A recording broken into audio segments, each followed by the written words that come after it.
we still have some more people coming in, but we're going to try to start now. The first thing is that the presentation is listed to go from 4 to 6, I believe, and it's only going to go from 4 to 5, so just so you guys have an extra hour. So my name is Caitlin Sandor. I am a junior at Daniel Hand High School in Madison, Connecticut. Madison, Connecticut is this tiny shoreline town in Connecticut on Long Island Sound that no one's ever heard of, but that's where Apple Pie Robotics is based out of the shoreline towns in Connecticut. I'm Renee Santacora. I'm also a junior. I'm at Guilford High School, which is the town right next to Madison. And yeah, Caitlin and I have just been really passionate about girls in STEM ever since we joined the team our freshman year, and we just think it's really important for everyone to know about, so that's what we're here to teach you about today. Yeah, so the first thing we're going to do is talk about parties. And when all of you guys go to a party, I'm sure all of us here is nerdy on some level, but it's kind of uncomfortable sometimes when you go and you don't know anyone. So we just want to talk about some things that make you comfortable and uncomfortable when you go to a party. Does anyone have any ideas on what makes them comfortable when they go to a party? Yeah. Just shout it out. Can you say it again? Sorry. Knowing people. That's Exactly. a great one. Okay. What else? If anyone's ever been comfortable at a party before. Yeah. Pizza. Food. Definitely Yep. helps. What Anything else? Music. Yep. Okay. Games. Yeah, something to break the ice. Mhm. Okay, all of those are good. What makes you super uncomfortable at a party? Alcohol? Okay. Okay. Back there. I was going to say the same thing. Okay. What else? What about like the general feel of the room when you walk into a party and you really just don't want to be there? The what? Oh, wow. Wow. Jeez. Well, that's no fun. Yeah, so we know that when you walk into a party and you don't really know anyone, like somebody said, you feel more comfortable when you know people. When you walk into a party, nobody's really talking to you, you don't really know anyone. It can get super uncomfortable and you don't really want to be there. Yeah, so one thing that really bothers me when I go to a party is I'm going as the friend of someone else, or I don't know everyone there and everyone there is super close to each other and they all know each other already. That oftentimes makes me feel like the outsider, and I don't like going to parties like that. So we're going to talk about now translating from working on a party, or not working on a party hopefully, but going to a party to working on a team. So when was a time when you felt really productive on a team? Like you were contributing something great and you felt valued? Anyone have time? Yeah? When we were brainstorming ideas. When you feel that your ideas are heard, that's a huge one. Can I just ask you, what year were you on your team when you felt that way? Freshman. Freshman? Okay, that's awesome. Mhm, Yeah, mhm. that's great. Okay. Has anyone ever felt undervalued on a team, or felt like they were either taking on all of it or they were being kind of like left out of the work? I'm sure everyone's done either of the two. Yeah, okay. Yeah. So those kind of things are very common when you work on a team and are all kinds of things that make girls apprehensive to join or not want to stay around. And it's super hard when everyone knows each other on a robotics team already to try to get everyone involved. So we're just going to kind of talk about how you can make that easier. Okay, so the first thing we're going to talk about for girls in STEM is why is it important? Why does diversity matter in general? So there's a couple of different things I want to talk about here. The first is the benefits of a co-ed team versus an all-girls team. Are there any all-girls teams who are here? Just out of curiosity. Okay, one. Okay, so the all-girls team is a really cool idea. You have all these girls coming together to work towards a common goal. And are you out of an all-girls high school out of curiosity? Okay, yeah, that's the most common ways for all-girls teams to form, and they're a great way to get girls leadership experiences and to just try STEM out in a safe environment. But there's also a lot of benefits to co-ed teams, and me and Renee are on a co-ed team. We have 33% girls on our team this year. We'll go into that later. And there's a lot of great benefits to working with both genders and both genders like working together. The first thing we have is for confidence. So when you have your ideas being shared, some of the culture shock from going from an all-girls team to going to college is you don't know how to interact with a different demographic of all boys or in a mostly boys kind of class. So you get that kind of confidence and experience working with different kinds of people. The other great thing about having co-ed teams is for the diversity of ideas. So diversity is extremely important to spread different ideas and to gain a new perspective on a topic. So in United States history, there's been many times where women have either been involved or excluded from a project that has led to drastically different results. Has anyone here heard about early speech recognition? It was developed by all male engineers, and it was supposed to be used for secretaries in large firms. But since they were all male engineers, they developed speech recognition only for male voices. So when the secretaries went to go use it, it failed miserably because they didn't consider that female voices are at a different pitch than males. Another example is car airbags. So the initial car airbags were designed by a group of all male engineers who designed it for a male-specific body type and didn't design for a woman or child, which led to the preventable death of many people. Not only that, yeah, that's kind of awful. But when you have women that work on a project, they just bring a different idea. So when engineers were sent to Africa to try to find another way for a reliable water source, when they went with women, their ideas lasted longer and were more effective and efficient overall. So you get those different kind of perspectives that come with being diverse.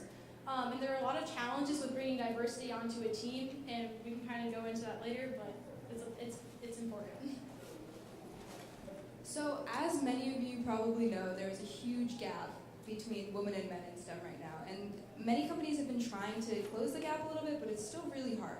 So as you can see, within all jobs, men hold 52% and women hold 48%, but within STEM jobs, men hold 76% and women hold 24%, which is half.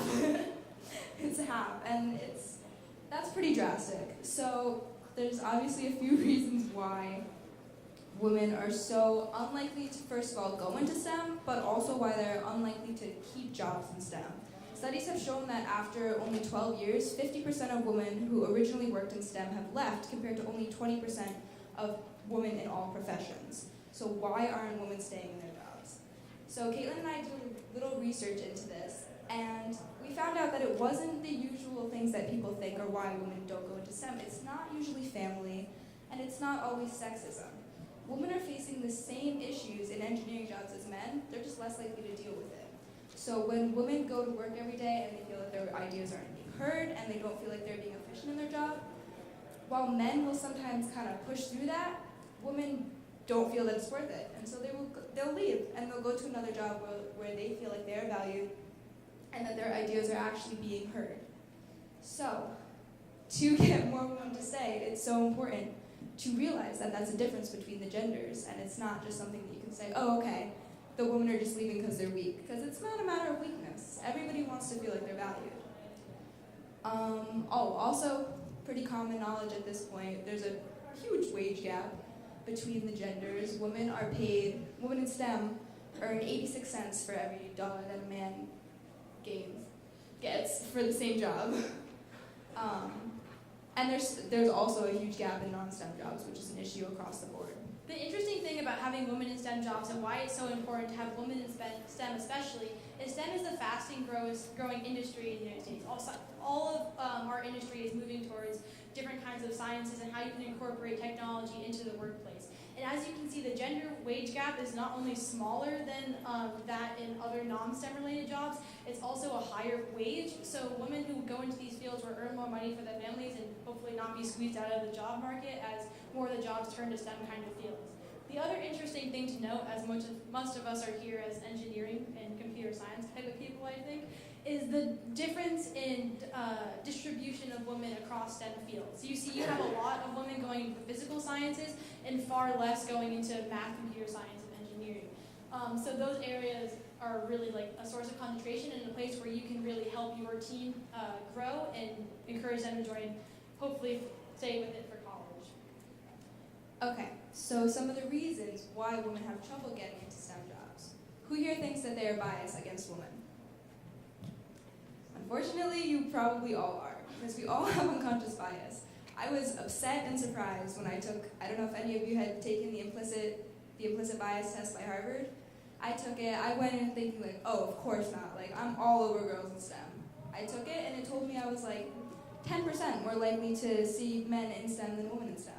So it's something that we all have, and it's dependent on your background, personal experiences, social stereotypes is a huge one, and cultural context. And you usually don't even realize that you're doing it, but it's been such a thing when girls learn from super, super young ages. Everyone's seen the difference in the statistics. Jeez. We just came in from Connecticut this morning, like a few hours ago.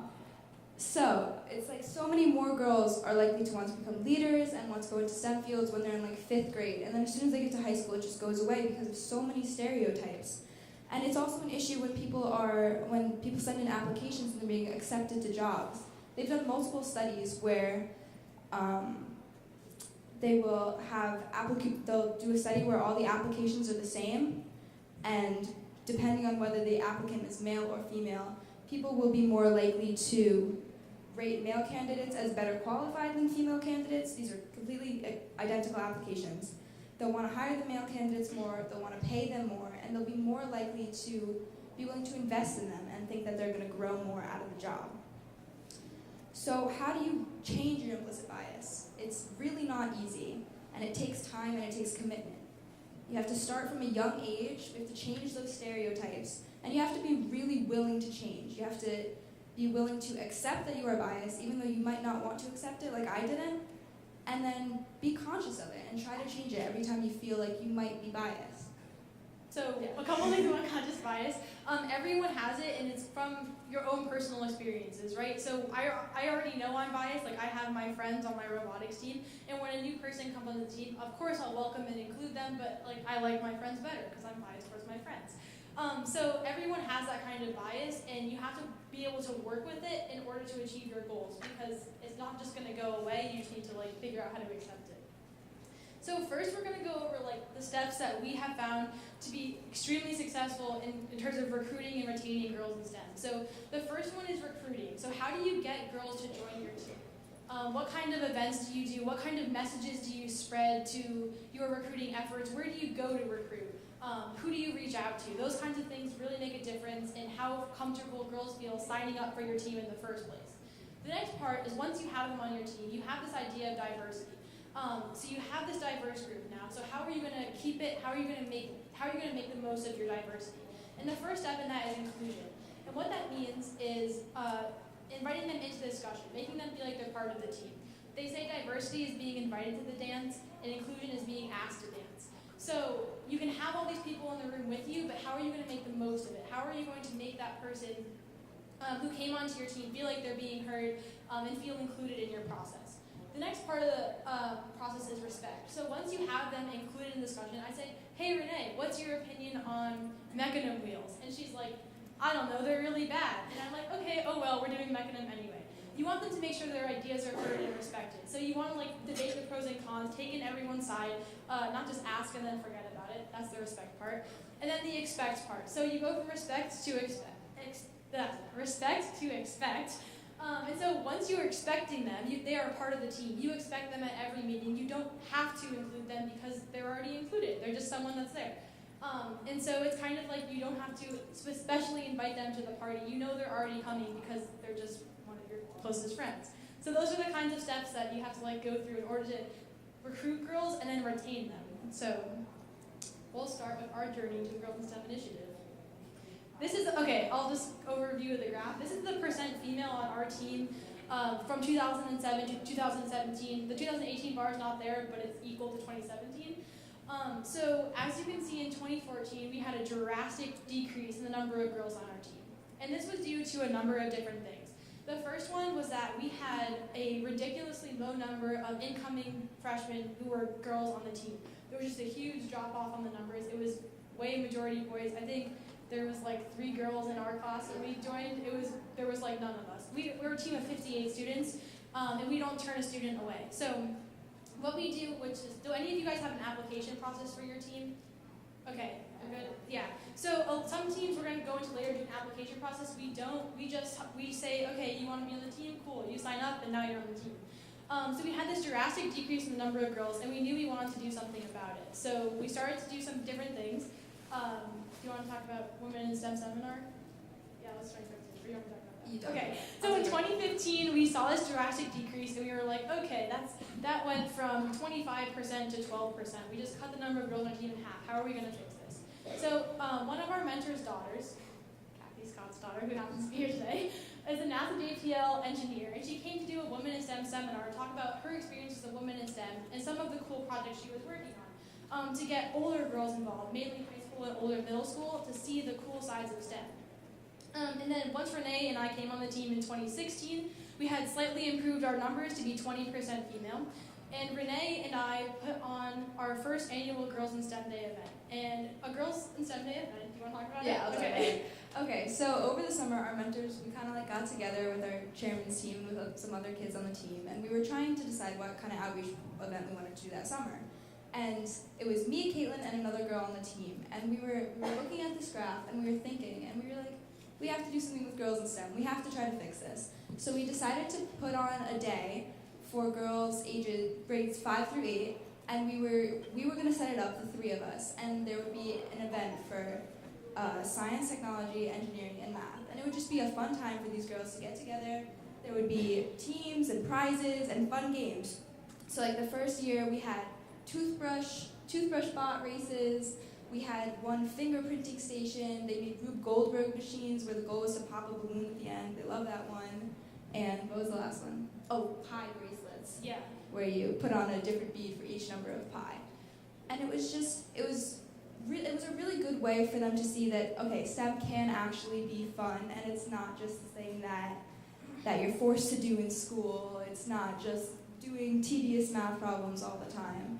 And it was really good. All the girls said they wanted to come back next year. We did another one this summer, and it was just as successful. And we plan to continue doing them. So we just want to state that we are like by no means the be-all end-all to girls in STEM. As you can see, we're still improving. We have 33% girls this year, and we hope to bring that up for next year. So just now we're going to go into the different parts of the steps and what you can do each step to make the most of trying to keep girls on your team. So the first thing we're talking about is creating your recruitment method. So when you go and recruit, what are some of the kinds of things you do, just out of curiosity? Everyone does it differently. Okay. Yeah. Okay, are you a school-based team? Yeah. Okay, cool. Yep. Outreach events, and you go to open houses. Okay. So we are a community-based 4-H team, but we also primarily draw from Guilford High School. So what we primarily do for recruitment is demo at outreach events and also go to the Guilford Open House Day for like the club fair thingy. Right, it's like the freshman orientation night, and that's actually how I got interested in the team, was because one of my friends had heard from it from there too. And so the past 2 years, I've been going to that freshman orientation night, and the most important thing that we found to do is have girls go up to these kids. If you see a group of girls, go up to them, start talking to them about robotics, about how cool it is. Because oftentimes, you'll see all the guys over there working with the robot. All the guys are immediately interested. They see this robot shooting balls or whatever. But the girls are usually a little more timid, a little more afraid to come over.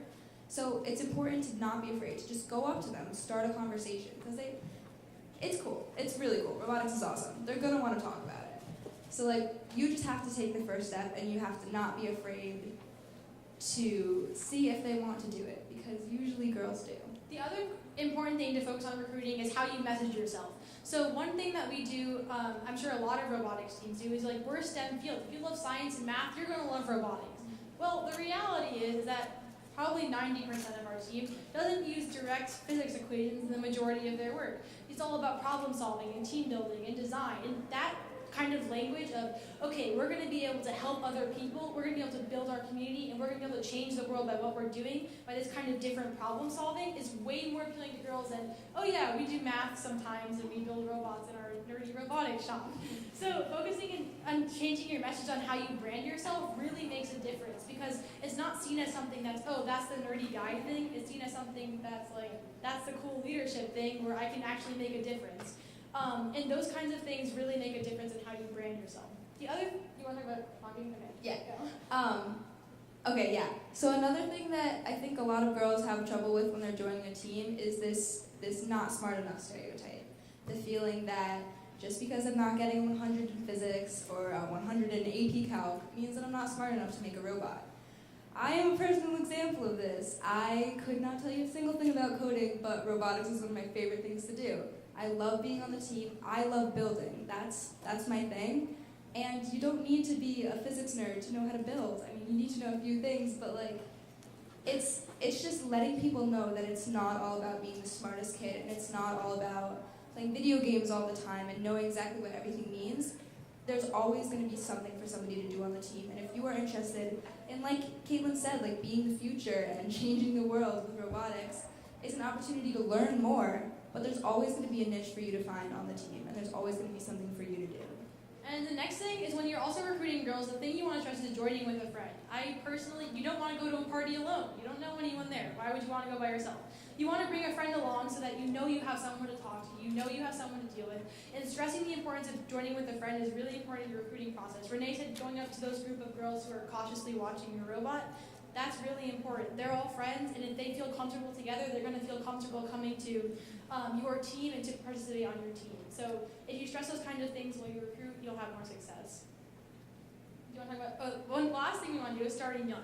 So Renee talked about earlier was the difference between the interpretation of what STEM and robotics is like in middle school versus what it is in high school. And the thing is once you get to high school, you're super self-conscious. You're a freshman. In Madison, it's like a bigger school. You're going with different grades, and it's just really scary. You have like new teachers to learn and all these different new opportunities. And you want to feel like you're doing something you're good at, that you're confident at, and you're not likely to try something you've never done before because you already feel so uncomfortable with high school and the transition in general. So that's why starting in middle school and getting middle school age girls involved is so crucial to getting girls on your FRC team or FTC team when you're in high school. Because once you get them involved in middle school, they know your team name, and they'll come on to high school. Do you want to talk about that? So this summer, we ran Teen Tech Tuesday events, and we run a Girls in STEM event during the summer for our outreach event, which are science events aimed to get middle school age kids involved in science. And one thing we found was that as we came back every week, and we had girls come back from the last Girls in STEM day, they knew apple pie. And so they'd be like, oh my gosh, like I remember you from last year, I remember you from last week's event. And they'd come and join our FLL teams, and they'd come to our other outreach events. They'd remember apple pie, and when they come to high school, we have all of those kids who we taught for years at outreach events now coming onto the team. So using your outreach as a way to actually recruit for Girls in STEM is a great way to do it. And there's a couple of different ways you can do it, either doing a co-ed program or you can do an all-girls program like Girls in STEM Day. Both of them have their benefits. It just kind of depends on what you're more comfortable with.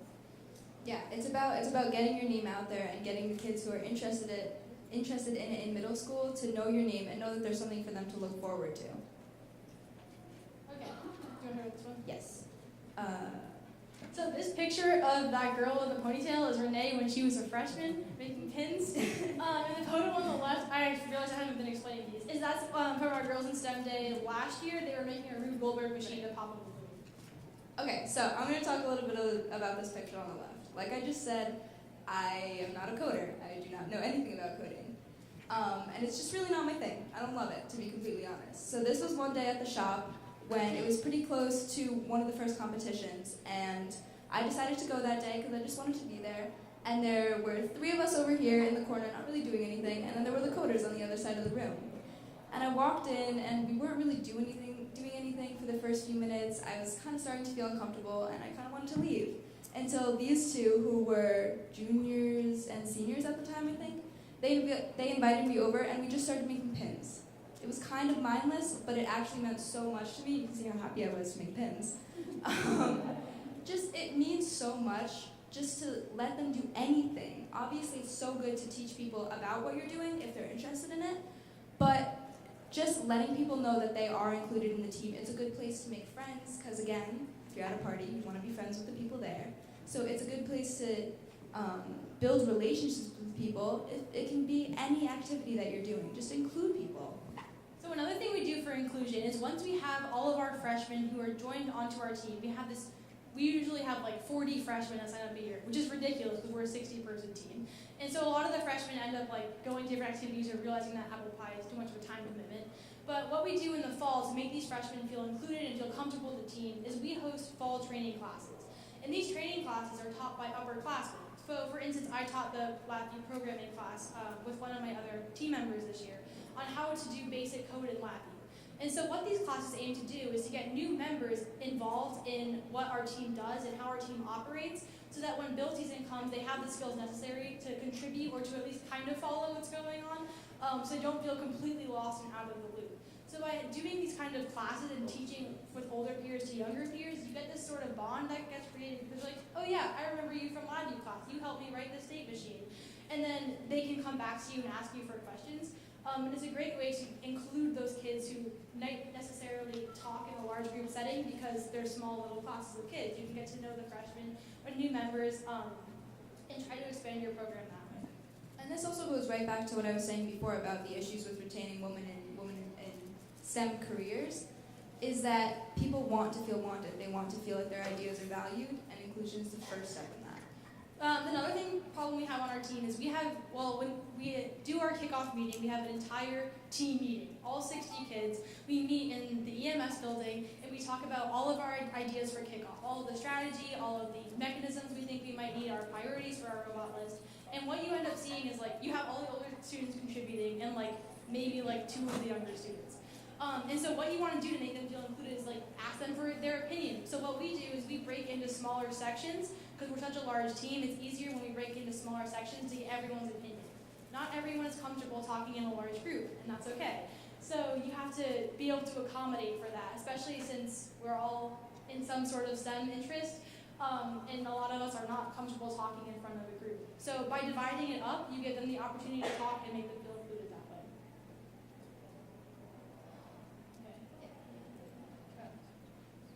So respect is one step past that. Now that you've heard the idea, you actually have to take it into account. So it's just, especially going in as a freshman, it can be really scary to present your ideas at kickoff. You have really no idea what's going on. You're seeing this game for the first time, and you don't really know what they've done in the past and what is normal to do. So it's so important to, even if it's kind of not a great idea, just dig into it a little bit. Our mentor is filming us right now back there, and I remember as a freshman thinking that the easiest way to get a ball would be to reach out, lift it up, and put it back into your robot. I didn't know harvesters existed. So when I presented this idea, Mr. Page talked it through with me and made me realize that there were more efficient ways, but instead of just shutting it down, it's just little things like that, like teaching instead of making you feel stupid. Yeah. Important. So that's the kind of difference between just including them and asking for their opinion and then respecting it and trying to go off of it, make another point, and make them feel heard. That can happen between students as well as between mentors and students, which is important to notice as well. Mm-hmm. Okay, so this is for expect and retain. So once they're on the team, you want them to be expected. You want them to feel like they're a part of the team. They're expected to be there and to come every time. So if you look on the left, that's a picture of me drilling, which is not a common sight at all. I think I've drilled maybe 3 times my entire time on the team. And the picture on the right is of me and one of my programmers on our team programming something at a competition. So why I put this picture up here is because I look like an idiot drilling because I don't do it often. And it's about how you can retain those kinds of girls. So one thing that I did when I started the team was I made a ton of mistakes. I think Mr. Page can testify. I broke 3 drill bits my freshman year. And it's really easy to feel super defeated when you mess up. And you're like, okay, I just messed up. I'm the biggest idiot in the world. They're never going to want me back here. But being able to have those mentors that come up to you and be like, it's okay that you just broke a drill bit. We're going to keep drilling until you figure out how to drill correctly. That's extremely important. And in my case, it didn't really ever happen, so I chose to program. But having those mentors there to tell me it's okay to make a mistake and we're going to try to fix it is one of the best things that you can have to retain the girls on your team. So the other part of the team that's really important to retain the girls on your team is to make them feel as part of connected and with the mentors as well as the other students. So it's more than just building the robot. You don't have to come to the shop every day and be like, my job here is to build, is to cut metal, and is to program. You have friends on the team, that's something that's important, and you should try to cultivate those friendships and make it more than just the robots. So having older students who feel comfortable talking to the younger students about their life outside of robotics, which is kind of scary and something that's important for a 4-H team because we have kids from different towns. That's something that's important and makes them feel connected and want to come back every time. Yeah, so one of the things that was really important to me this past year was when we were working on our Swerve module for our robot last year, and most of our mentors happen to be males, but we do have one of our main mentors, Mrs. Vandergren. She's, Mrs., and she was one of the main mentors that was working on the Swerve module. Oh, there she is. Hi, Mrs. Vandergren. So it it was so important to me and for the rest of the girl builders on the team to come in, and every day we would go and we would know we had a project to work in. And our male mentors are great, and it's great to learn from them, but it's also awesome to have female role models right in your shop, teaching you every day and teaching you that you can like one day be as cool as them, and they're gonna teach you. And it's really nice to be able to learn from women in the fields that they're interested in and that you're interested in. The other important thing about retaining girls on your team is how you divide up shop work when you go. I don't know, how do you guys divide up shop work when you go to the shop? Do you like all know what you're doing right away, or how does it work? Just out of curiosity. Yeah. Yeah. Most of us, so our buildroom and our shop are separate, so we're in the buildroom and then we have to speak up and then we're in the shop. You know what you're doing before you go in. Okay, so our team kind of operates where you show up to the shop that day, and if you're not already working on a project, you're assigned to a written project, and you get to learn what's happening there, as well as different students in your group. So one thing that's important, especially when you have a group of new students coming onto the team, is to try not to, you want to be able to, at first, keep those friendships together so that the people feel comfortable coming to the party, right? They have their friend there, they know that they're comfortable to fall back on, but you don't want that to be their only fallback on the team. You want them to feel connected as part of the group, right? So by dividing up those friendships and making people feel comfortable in a new setting, that's also important as well, and dividing up small group work. And ways that you can make that happen is that when we divide up our students, we put them into small groups of like no more than 5 students to work on each little project at the shop during build season at a time. And what this enables us to do is to have one-on-one time with the students so that each student can practice doing each type of whatever we're doing that day, like riveting or drilling or whatever, so that they get the individualized attention as well as the individualized communication time and practice so that they can talk with other members. Okay, you want to talk about the last part? No. Okay. So when a lot of girls join the team, one thing we notice is that like they like kind of like test the waters before they decide if they want to join or not. So what that could either mean is that you're like, I see so much of my team here and it's throwing me off. Okay. When you have these girls that join your team, they'll hang around the shop tables, or they'll like kind of like watch what's going on but not really want to apply themselves right away. And one thing that we notice is that, like, I'm sure a lot of girls here have felt this, is your self-confidence like kind of like varies a lot in high school, and you don't really want to do something, or what we've noticed is that a lot of girls don't want to jump into an activity before they really know what they're doing, where a guy might be more willing to just like, okay, I'll try it and see if I mess up. Right, okay. Yeah. I can talk about this. So especially my freshman and sophomore years, I had a lot of this where, again, I didn't really know what was going on, so I would just kind of like be peering over people's shoulders, kind of seeing what was going on. And so many times, some of the older students would just pull me in. They would tell me to go grab a rivet or go grab a screw or something, and they would just pull me right in. And it felt so good to be needed. It goes back to everything that we've been saying before this. You want girls and everyone on your team, you want them to feel included and feel needed, and teach them as you go along. It can be frustrating at times to try to explain things as you're going along, especially for engineers. This is very hard if you're focused on a task to stop and explain, but it's so, so important, not only for mentors, but also for older students on the team. You don't want to snap at people, and it can be really hard, but just try to take a second just to explain what you're doing, because it can mean so much to that person, and then the next time they won't have to ask again, because they'll already know what you're doing. Yeah, so once they already know what they're doing, they're coming to the shop and they're ready to go. We had a great group this year. We had a group, I can see them all in the back, of vision students. So what we did, we talked about the classes earlier in the year, and we had a group of about 4 girls who were interested in the vision programming on the robot and how the cameras work. So during the LabVIEW season, they got to work, or in the preseason, they got to work with the different kinds of cameras and try some different kind of code. And then once we came to competition season, they weren't fully ready to do it by themselves, but they were able to work with the programmers to see what we could do to implement for this year's code. So they still felt included in part of it, even though like they didn't necessarily understand everything that was happening all of the time, which is okay. But the fact that they were there and they stayed around is the biggest success in that. Okay. So team dynamics and the forced 50-50 dilemma. Okay, so we don't turn any student away when you come to apple pie. We don't limit our attendance based on, we need 50% girls and 50% boys. We don't need a certain amount of any age group. Anyone who wants to be on the team can be on the team. So you never want a girl or anyone to feel like they're there because of some quality about them that's not like a personality trait. You don't want to feel like you're on the team because you're a girl. You want to feel like you're on the team because you're valued and you have good ideas and you contribute a lot.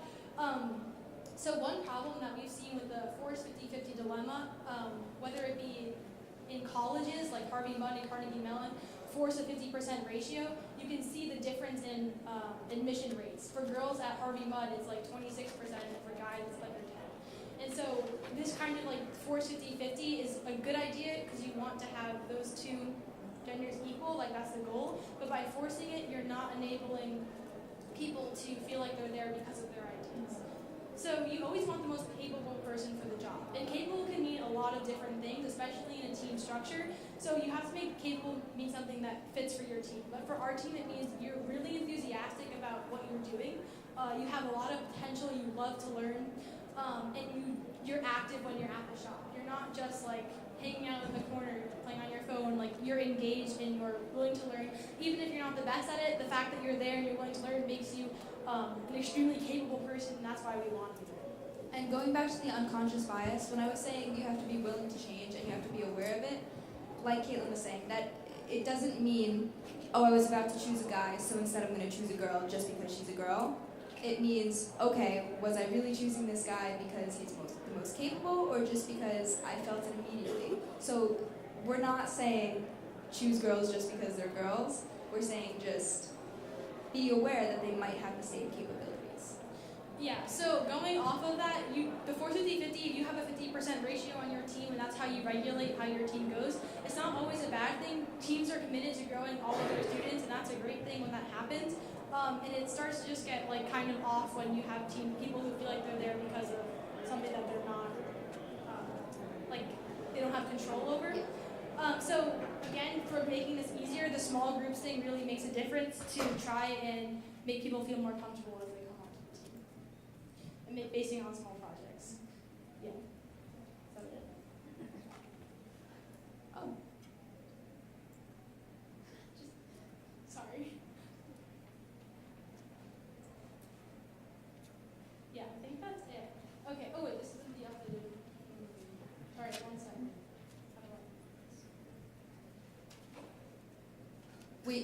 So this is our question slide. We're opening up the floor to questions now, but we also have this, we have a handout, a Developing Girls Strategy handout, and we only printed out 20 copies because we really didn't think anybody was going to come to this. So what Caitlin's trying to pull up is the link to the document if you want to see it, and it's also both of our emails if anybody has questions that come up later, or if you have an idea that you want to share with us, we always love to hear them. Wait, I have a couple of questions from you guys though. What have you guys tried to promote girls in STEM on your team? Or have any of you just tried to do it for the first time? Just curious. Yeah. Yeah. Usually an annual girls' night, so we've been doing it for about 5 years, and we do it not only with the home team, but with the local team, and that actually seems to work out really well. What ages is it for? Sorry. Well, we typically do high school, but we're really trying to do middle school one now. Yeah, no, that's And awesome. we've done a little girls' night for like elementary school, but we haven't done that in a while. Yeah, no, high school's obviously good to get girls, like, to remind them, look, STEM's still a thing. But it's also really important to start young. So one of the our team actually started a middle school club at our school. So it got a lot of interest in girls for electricity coding, who actually ended up doing it. Oh, that's great. So not necessarily robot coding to begin with, but actually really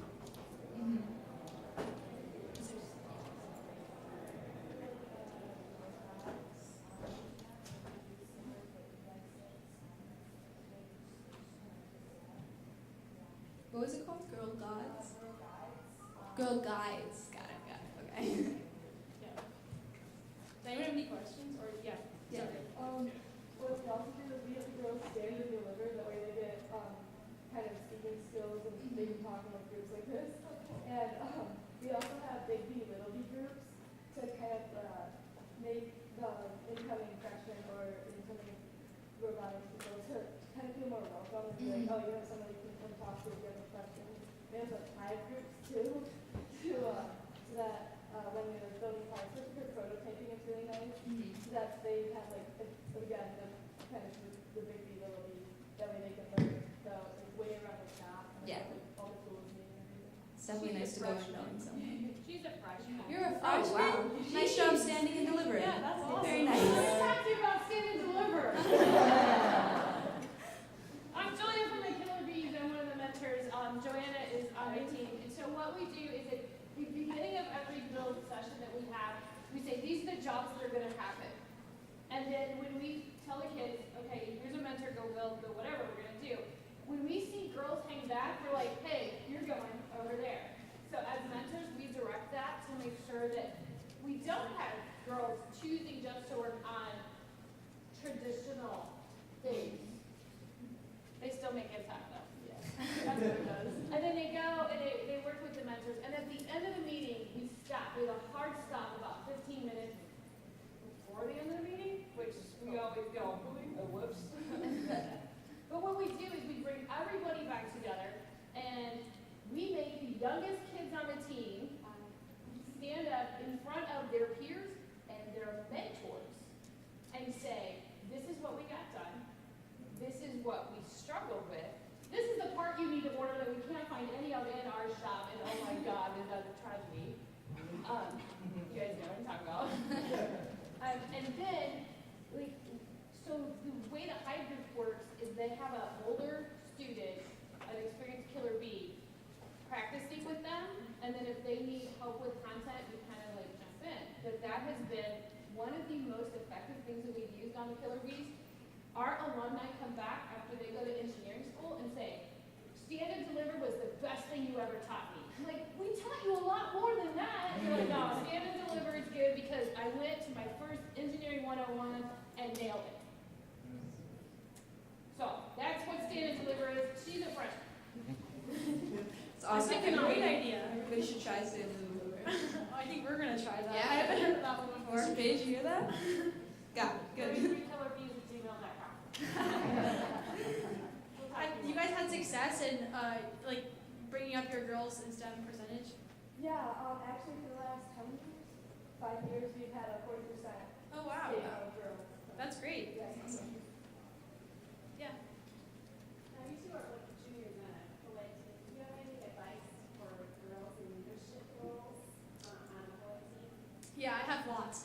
So when you're in a leadership role, there's a lot of things that you have to deal with. I'm the drive coach for our team, and I'm a junior and I'm a girl. And so it's really a challenge when you're going up there with 45-year-old male mentors and you're like, this is my strategy idea. Please don't think I'm an idiot. Like, I think it's a good idea.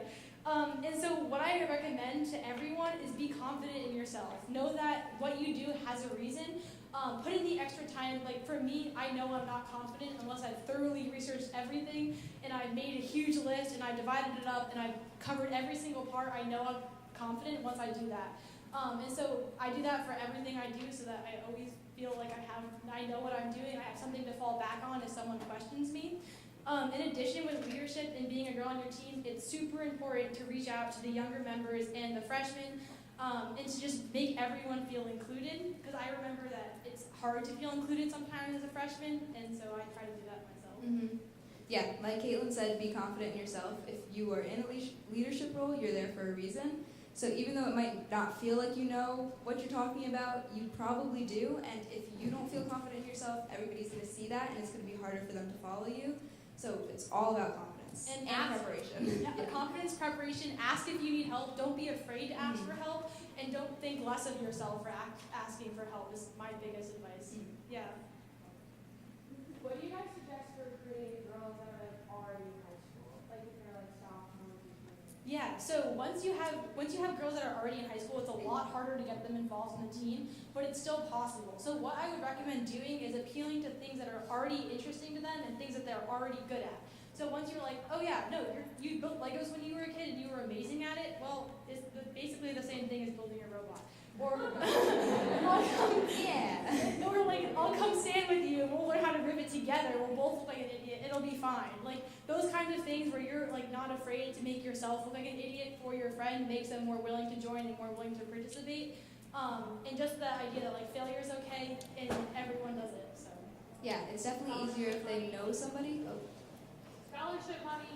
Oh. Resumes for college. Yep. And not only things like building, it's also problem solving. Just appeal to all the different sides of robotics because it's not just about the robot. Yeah. What do you suggest for like girls? Like I think a lot of times that the other, not really like the mentors, but the other boys on the team that are hesitant to give girls jobs. So what do you suggest with like trying to get a job? What is like the setting of a Like job? your peer age group. Yeah. I think we've been kind of fortunate. I think our the boys on our team have been super supportive of our Girls in STEM Day and all of our outreach. We have a lot of the boys on our team come to our Girls in STEM Day events, and they all help out at recruitment night. And I think everyone on our team is pretty committed to that. But if they're not, I think it's important that you have that conversation because that's not really acceptable as you move forward in life. And so it's easier if you just talk about it in high school and be like, okay, well, we do the same amount of things. How come like you keep putting yourself over me or something like that? Just having the conversation and like talking to them because they're your peer. And be persistent. Don't get into it. The other advice I would have for that is me personally in the past, like when I felt like, oh wow, this team member really isn't respecting what I'm saying. Like I've been trying, like I'm a co-captain. So if I have an idea and one of my team members, I'm a junior co-captain. So if an older team member is not listening to me, I have to be like, okay, well, let's talk this out. What's your idea? What's my idea? Why isn't this working? And a lot of the time it's helpful to have like a friend who's a guy who's there who can also talk to the other guy for you because for me, I'm always scared of sounding like I'm complaining or that like I'm being a whiny girl. That's an awful thing to feel like. But having a guy there to help you and be like, okay, well obviously this person is actually patronizing you, so I'll talk to him for you. That makes a big difference. So just finding your male allies on the team. Yeah. Regarding the Recruitment Sunday, our team is planning or like trying to plan this women's empowerment symposium. So I'm just wondering like what you guys like what activities you guys plan for that?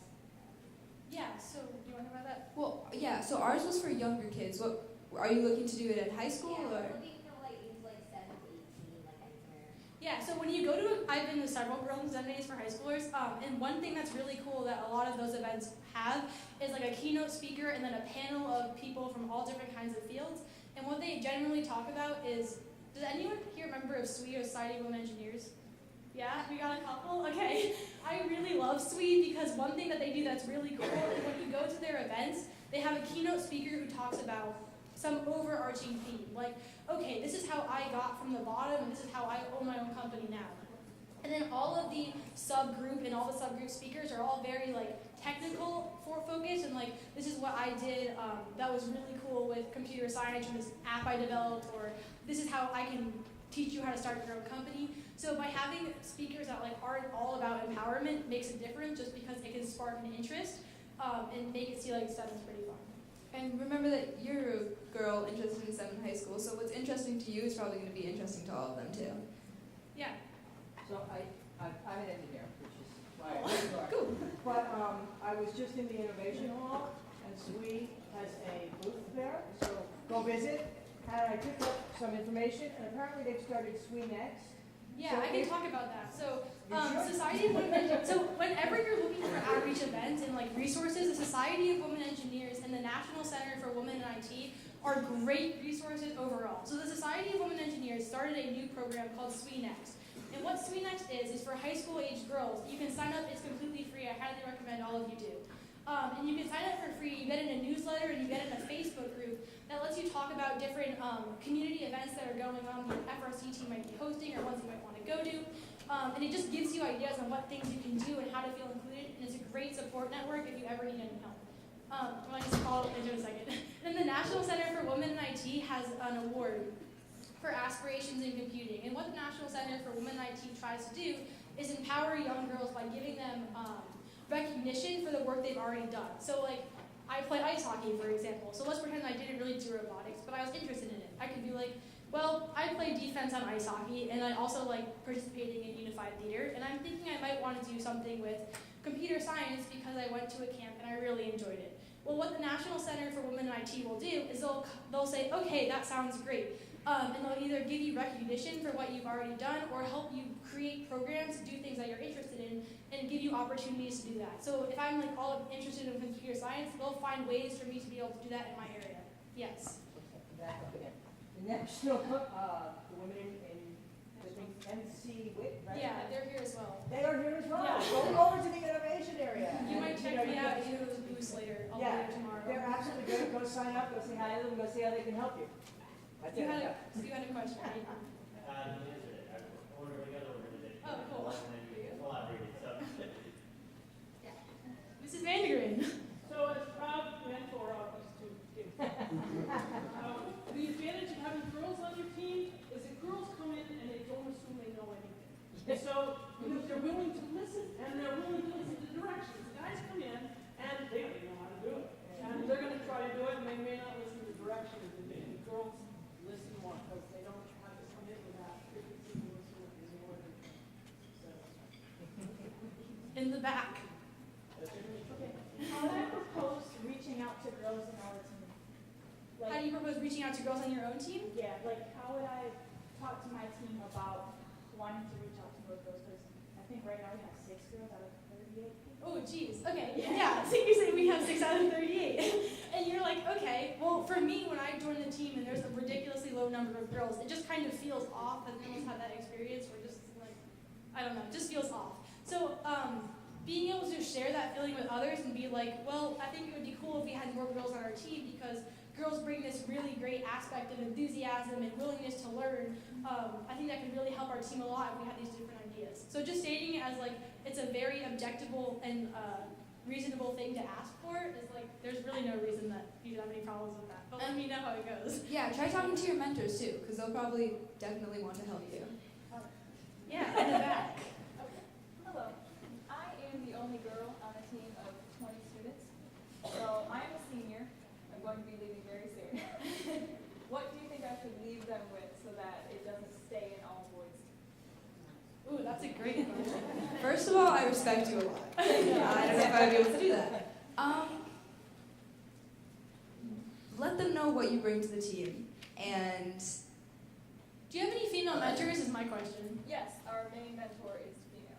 Okay, so I would start there, and I would start, I would definitely start with the younger students. I would get 8th grade students right away, because they're going to become your freshmen next year, and that's where I would start, because they're the easiest to get. Yeah. And if you don't want to remain as an all-girls team, reaching out to them now and getting them in events, well, you might be here for over the summer, well, you can be there and show them the ropes, I think that would make a difference. and just make sure that the boys what you bring to the team. They have to know that girls are important, and don't leave them thinking that they don't need girls on the team, because then once you try to bring more younger girls, it could be harder if they're not accepting of them. So just try to teach that to them any way you can. It's not easy, but Yeah. Sure. So we have a team of 120 kids, and we're going to 36% female. How do you think we should be able to involve all of those females as sort of an aggregate all girls? Yeah, that's a great question. We have the same problem, so we're trying to figure it out as well. And I think what we have for our shop sign-ups, or how, I don't know how you guys do it, but people sign up once a week on what days they can come, and then they get divided up and put into jobs that way. And so when you have limited roles on your team, just making sure people are doing what they're interested in, I would say is the biggest thing to get them involved. and also just making sure you don't have too many people at the shop at the same time, so it's not like people are jumping on projects and then whoever didn't get there earliest or doesn't know exactly what they're doing yet is just kind of left with nothing. So I don't know how easy it would be for you to institute that on your team, but that's a huge team. But it's important to have small shop sessions, I think, for that. Okay, I know you've been waiting for a really long time. Yeah. One of what I think is the biggest problem on our team regarding girls is that it's kind of unintentional drafting. So my freshman year, I totally did technical, really loved it, wanted to pursue it, but then we had people on technical and nobody's business, so I kind of stepped in because nobody else would, and that's pretty much happened to every girl on our team, and they all start interested in technical, but nobody's willing to do business. Yeah, I completely get that. We have you have different people with different interests, and if no one's willing to step up, you're kind of okay, I guess I will. And I guess one thing I would say is really important is being able to just do what you're interested in. And you, at some point, it's more beneficial to yourself and to your team when you're just following what you want to do and what you're passionate about, because you're going to do so much of a better job of it. And so my advice to you would be to make business more of a priority for the entire team and bring it out to the entire team as something that we really have to focus on this. and then take the opportunity for you to be able to share the workload with someone else and focus on what you want to. And that's by no means a selfish thing. It's not selfish for you to do what you're interested in on the team. So don't feel weird about not stepping up just because nobody else is doing it. Yeah. So I definitely say one of the problems with our team is related to that. That the girls tend towards business and the boys tend towards the mechanical side. And it's been unintentional because we do have girls that make it through the mechanical side. How would you say we should get them interested in both? And on the flip side, get guys interested in business?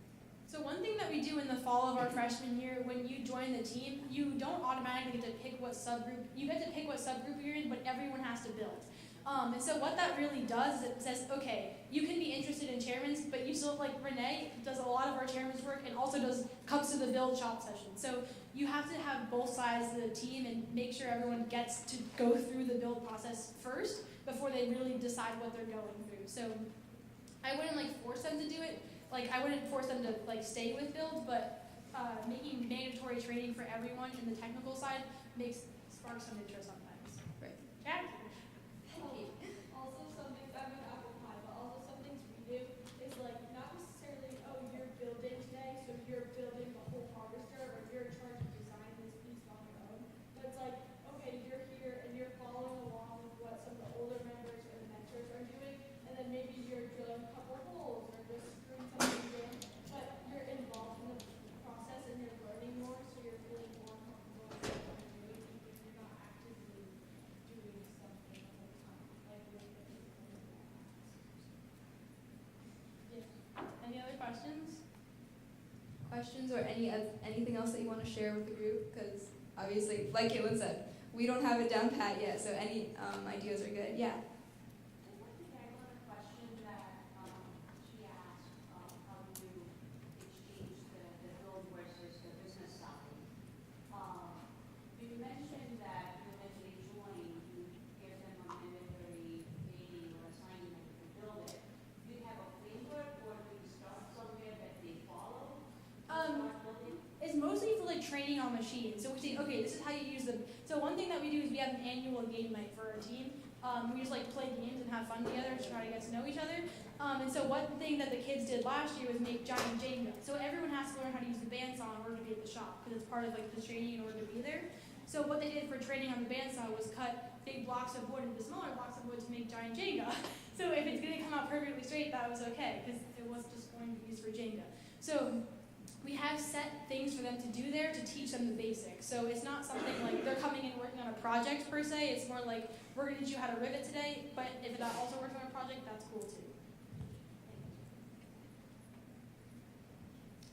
What is your calendar like? You're saying you're going into a high school and you're recruiting them. Is that That's in the fall? yeah. Sorry. That's in late August, right? Yeah, so our main recruitment is at the freshman orientation, which is right at the end of August. So that's when we start. We go over the summer, but our main recruitment is right at the beginning of the fall.